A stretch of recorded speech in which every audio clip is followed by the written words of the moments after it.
morning, everyone. So, today we will be reading the chapter How I Taught My Grandmother to Read by Sudha Murthy. So, let's begin. First, let us discuss the characters in the story. First one is the narrator Sudha Murthy, who is a 12-year-old girl staying with her grandparents in North Karnataka. Second one is the grandmother of the writer Sudha Murthy. Her name is Krish Takka and she has been learning Kannada language at the age of 62.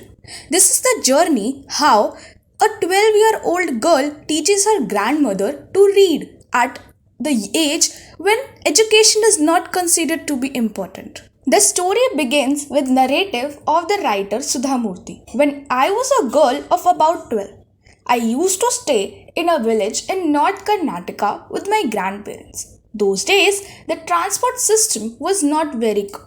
So we used to get the morning papers only in the afternoon. The weekly magazine used to come one day late. All of us would wait eagerly for the bus which used to come with the papers, weekly magazines and the post. So first paragraph में हमें narrator बताते हैं that she is a girl of about 12 and she's staying with her grandparents in North Karnataka. That means she's Kannad. Then she describes कि वहाँ जो transport system है उस time का that was not very good. So what was the problem is morning papers came in afternoon and weekly magazines came one day late. So all of the people in the village eagerly waited for the bus that came up with papers and weekly magazines and the post. So what this line suggests is that the people in her village were very fond of reading. At that time, Triveni was a very popular writer in the Kannada language. She was a wonderful writer. Her style was easy to read and very convincing. Her stories usually dealt with complex psychological problems in the lives of ordinary people and were always interesting. Now what narrator is doing is, she is praising one of the popular writers of Kannada language, Triveni. She was a wonderful writer and what type of stories she wrote was that dealt with complex psychological problems. Means they were like very convincing and easy to read as well. So they were always interesting. But unfortunately for Kannada literature, she died very young. Even now, after 40 years, people continue to appreciate her novels. So what happens is, what's the tragedy over here is that Triveni, the writer, popular Kannada writer, dies young. So she was not able to write more. But what's the thing over here is, she was so popular and wrote so great novels that people still read her novels with great appreciation even after 40 years. One of her novels called Kashi Yatre was appearing as a serial in the Kannada weekly Karmavira then. It is the story of an old lady and her ardent desire to go to Kashi or Varanasi. Most Hindus believe that going to Kashi and worshipping Lord Vishveshwara is the ultimate punya. Now, the writer describes about Kashi Yatre, one of Triveni's popular novels. What Kashi is a religious place. It is a holy place in Uttar Pradesh for Hindus. Hindus believe that going to Kashi and worshipping to Lord Vishveshwara is the ultimate punya. And what novel describes is the story of an old lady and her desire. Ardent desire means strong desire to go to Kashi and worship Lord Vishveshwara. This novel was appearing in a Kannada weekly magazine called Karmavira. Now what the thing is, this old lady also believed in about punya and going to Kashi. So the novel describes her struggle to go to the Kashi and worship Lord Vishveshwara. So the story tells about her struggle to go to Kashi, and for this she saves money. But in the end what happens is, there was a young orphan girl who falls in love but has no money for wedding. So what old lady does is, she gives away all her savings and does not go to Kashi. Because she believed the happiness of this orphan girl is more important than worshipping Lord Vishveshwara at Kashi. So this is what all there in Kashi Yatre. Now let's come back to our story, how I taught my grandmother to read. So Her grandmother, Krishtakka, never went to school, so she could not read. Every Wednesday, the magazine Karmavira came with the story Kashi Yatre. So, what Sudha Murthy used to do was she used to read the story to her grandmother because she was fond of knowing what's next in the part. During that time, when Sudha Murthy used to read the novel to her, the grandmother, she forgot all her work and listened with the greatest concentration.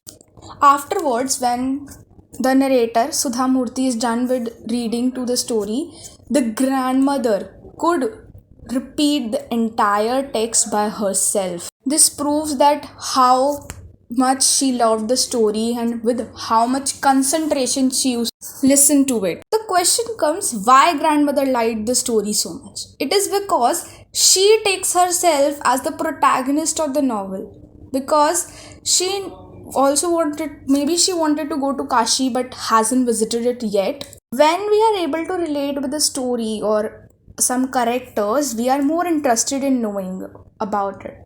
So more than anybody else, Krishtakka, the grandmother, was the most interested in knowing what happened in the story next and insisted Sudha Murthy, that's the narrator, to read her the next serial. After knowing what happened next in Kashi Yatre, she would join her friends at the temple courtyard where the children used to gather to play hide and seek. She would discuss the latest episode with her friends. At the time, I never understood why there was so much debate about the story. So now what the narrator tells that is, after hearing to what happened in Kashi Yatre, what grandmother used to do was she used to gather her friends in the temple and then they used to debate about the story. Being a child of 12, the narrator never understood why was there so debate. Maybe it was because some of them used to support the lady for not going to Kashi Yatre and her kindness, but some used to deny that she should have gone to Kashi Yatre instead of spending money for an orphan girl's wedding. Now, what happened next in the story is that the narrator goes for a wedding in the neighboring village along with her cousins. In those days, wedding was considered a great event. Children used to enjoy themselves thoroughly. And why was it? Because the elders were always busy in work. So they used to savor the freedom. What savor is enjoying an experience slowly in order to appreciate it as much as possible. Narrator went there for a couple of days, that is few days, but ended up staying there for a week. When she returns and comes back to her village, she finds the grandmother in tears. The narrator was very shocked to see her grandmother crying because she never cried even in the most difficult situations. She was worried what had happened. Worryingly, the narrator calls out, "Avva, is everything fine? Are you alright?" So what's Avva is? Avva means mother in Kannada, spoken in the north of Karnataka where she used to live. In reply, what grandmother did was that she just nodded but did not reply. The narrator did not understand what happened to her grandmother and eventually forgot about it. But after having dinner at night when they were sleeping in the open terrace of the house during a summer night, the grandmother, Avva, came up and sat next to the narrator. Her affectionate hands touched my forehead, that means narrator's forehead. The narrator realized that the grandmother wanted to speak something. She wanted to talk about something. So she asked, "What's the matter?" Now what grandmother does is, she starts to tell her story of her life to her granddaughter, that's the narrator.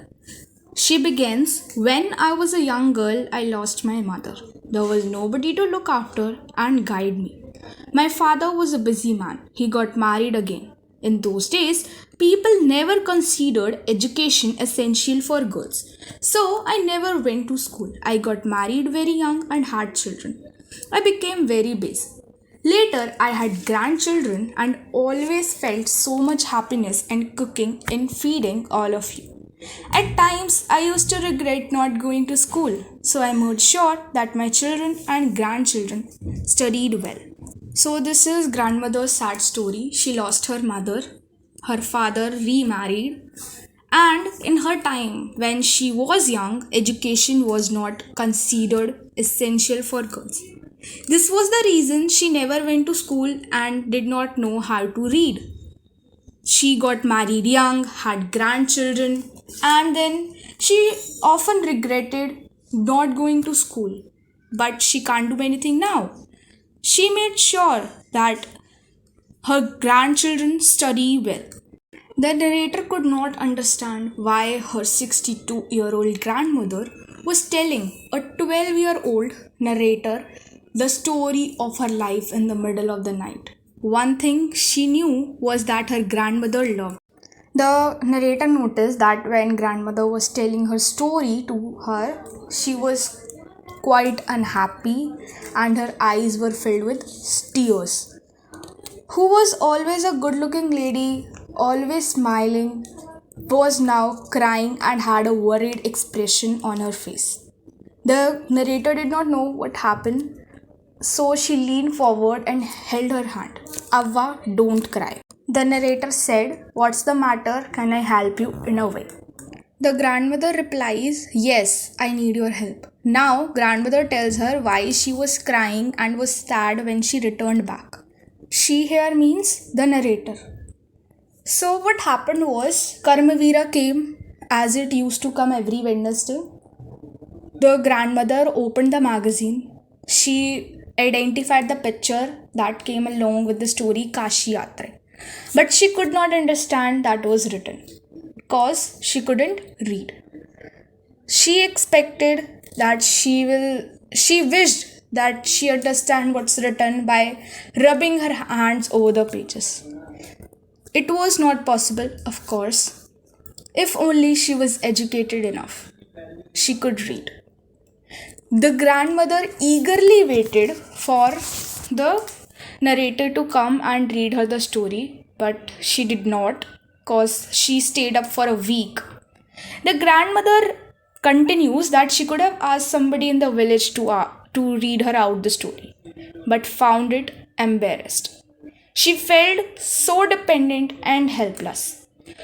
They means the grandmother and the family is so well off, but what's the use of the money if she isn't independent?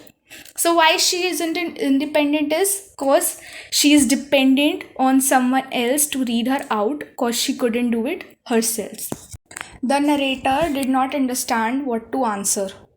Now the grandmother continues, "I have decided I want to learn the Kannada alphabet from tomorrow onwards. I will work very hard. I will keep Saraswati Puja day during the Sara as the deadline. That day, I should be able to read a novel on my own. I want to be independent." So, what grandmother has decided is that she will now, at the age of 62, learn to read the Kannada alphabet. And what's her deadline is Saraswati Puja day during the Sara. She wants to be independent till that day, means she wants to learn to read a novel on her own. When grandmother was telling the narrator about her decision, she had determination in her face. But still, the narrator laughed at her because she was a child of 12-year-old. Childishly, she made fun. "Avva, at this age of 62, you want to learn the alphabet? All your hair is grey, your hands are wrinkled, you wear spectacles, and you have so much work in the kitchen." Although the narrator made fun of her grandmother, the grandmother did not say anything to her but just smiled. "For a good cause, if you are determined, you can overcome any obstacle. I will work harder than anybody, but I will do it. For learning, there is no age bar." Grandmother replies with this statement, "For learning, there is no age. One can learn at the age of 1 and 62. Now, what grandmother tells to her granddaughter is, "For a good cause, if you are determined, you can overcome any obstacle. I will work harder than anybody, but I will do it. For learning, there is no age bar." So the grandmother tells her granddaughter that for learning, there is no age bar. One can learn from the beginning, like 4 to 5, that's the age to go to school, and also at the age of 62, like the grandmother. If someone is determined, they can overcome any obstacle, and if we work hard, we can achieve whatever we want. Now, from the very next day, the narrator started her tuition. That means she started to teach her grandmother to read the Kannada alphabet. She says that Avva was a wonderful student, means she was very hardworking. She did amazing in studying. She used to do a lot of homework. She would read, repeat, write, and recite. That means the narrator was the only teacher and the grandmother was her first student. Little did I know that then one day I would become a teacher in computer science and teach hundreds of students. So what happens is the narrator becomes a teacher of computer science in future. The narrator never knew that one day she will be teaching hundreds of students. In the comparison, she is teaching just one, that is her grandmother, to read. Maybe it helped her as a practice for her future and her job. Now the Sara day comes up like as usual it comes. Secretly, what narrator does was she bought a copy of the novel of Kashi Yatre that had been published. Her grandmother called her up to the puja place, made her sit on a stool. She gifted her a frock. Then what she did was unexpected. She bent and touched the feet of her granddaughter. What usually happens is the young ones touch the feet of their elders in order to get some praises and blessings. When the grandmother touched the feet of the narrator, she was very surprised, taken aback, because elders never touch the feet of the youngsters. The people always considered this as a mark of a respect, and what happened always was people used to touch feet of God, elders, and the teachers. What happened today was a great tradition, and the reverse had happened. So the narrator considered it to be wrong. But what grandmother says was that she is touching feet of her teacher, not the granddaughter. The grandmother says that she's touching feet of a teacher who taught her with so much affection that now she could read any novel. In such a short period of time, confidently, she made her independent. Now it's her duty to respect her teacher and to support her words. She even gives the examples of the scriptures, that is holy writings, that in the scriptures it is written that a teacher should be irrespective of the gender and the age. In order to show respect to her grandmother that did something very unexpected, the narrator did return namaskara and touched her feet and gave her first student the gift she bought, that is the copy of Kashi Yatre. The grandmother opens up her gift, and as she opened it, she could read the title Kashi Yatre by Triveni and the publisher's name immediately. At that time, the narrator understood that her student has passed with flying colors, that is, with great marks. So the story's main message is that there is no age bar for learning. If determined, one can do anything at whatever age, doesn't matter. Now let us know something about the author, that is Sudha Murthy. She was born in 1950 in Shigaon, that is in North Karnataka. She is a prolific writer of Kannada and has written 7 novels, 4 technical books, 3 travelogues, and 2 collections of short stories. Why technical books is? That's mentioned in the story. She's a computer science teacher. Her previous English book, Wise and Otherwise, has been translated into 13 Indian languages. That proves that she was so great writer and has so good stories with her. And this is the reason why she is my personal favorite.